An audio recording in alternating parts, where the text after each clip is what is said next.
Last but not least is Alexis Oni-Eseleh. Alexis is a biology of global health major in the college with a women's and gender studies minor from Walden, New York.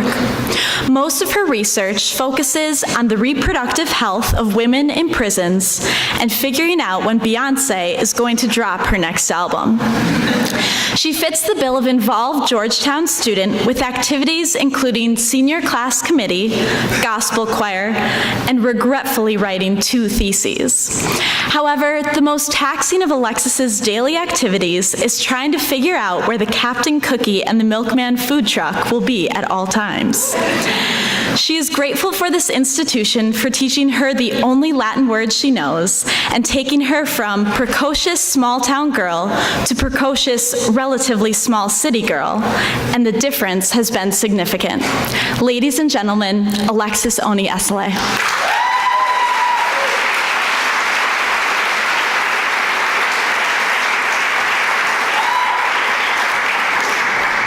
I would like to thank Janie for that wonderful introduction. I would also like to thank her for giving me full creative license over my own bio. Most of it was true.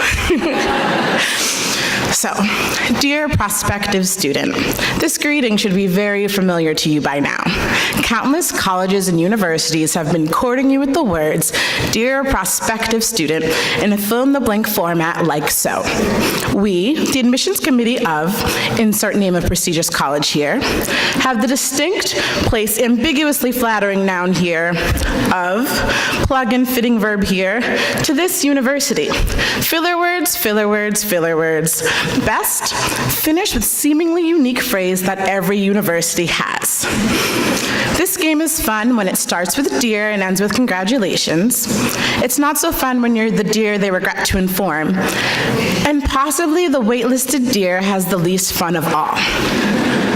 You played this very game and ended up at Georgetown University in Washington, D.C., the nation's capital. So, round of applause for that. Very impressive.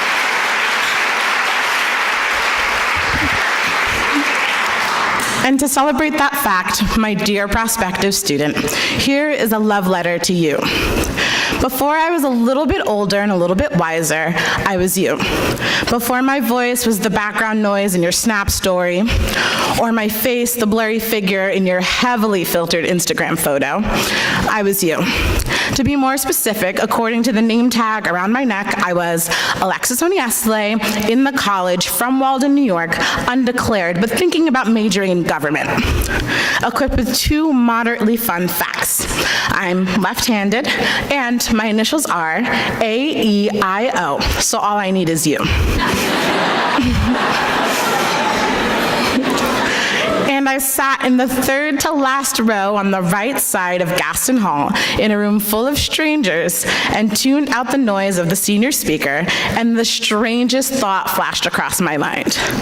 Alexis, you're basically LeBron James right now. It did. Let me give you some context. It's not just because of our similar statures, give or take several feet, or our matched athletic acumen, him being recruited to play in the NBA straight out of high school, me being encouraged to stop all forms of athleticism after I finished my gym requirement. Potato, potato, aside from our obvious commonalities, the reason I felt like LeBron James was because for the first time in my life, I was a free agent. And much like 2010 LeBron James choosing between the Miami Heat and the Cleveland Cavaliers, I had the privilege of picking any team I wanted. I had a decision to make. Please keep in mind, the year was 2012. The reference was already outdated. Also keep in mind, my favorite sport is figure skating, so I was really just working with what I had. Back to my story. So here I was, the academic LeBron James, in my mind. I had fallen in and out of love with bricks and mortar and obscure mascots across the country, and now all I wanted to be was at a school that loved me back. And I didn't want just any kind of love story. I wanted a kind of love story like The Notebook, that overused Corinthians verse, patient, kind, never failing, etc. I wanted it all. And when I fell in love, I like to think I did it for all the right reasons. It wasn't the money, the power, or the chicken finger Thursdays that drew me to Georgetown, although all of those things did play a role. I said yes to Georgetown because it was the school of my dreams, not in the corny way either. I literally dreamt of Georgetown 5 days in a row after deciding I was done applying to colleges. And there was no real reason for my Georgetown dreams. Neither my small-town upbringing or my immigrant parents had informed me of this place. I wasn't impressed enough with Bradley Cooper's performance in the Hangover series to want to follow in his academic footsteps. I was always more curious as to where Bill Clinton learned to play the saxophone than where he learned to talk like a politician. And much to my father's dismay, the only basketball greats I ever knew were Michael Jordan and Shaquille O'Neal, respectively, and that's because of Space Jam and that one movie where he was a genie, respectively. Georgetown University was my blind spot, and for some reason, call it divine intervention, it ended up in my dreams, and I fell in love. Truly, madly, deeply, I fell in love with bricks and mortar and a bulldog named Jack. In my final year, I am still in love. My dearest prospective student, you deserve the school of your dreams. This is your shot. Don't throw it away. You deserve whichever school, to love whichever school you choose as much as Kanye West loves Kanye West. You will be a legacy regardless of wherever you go, just because you're there.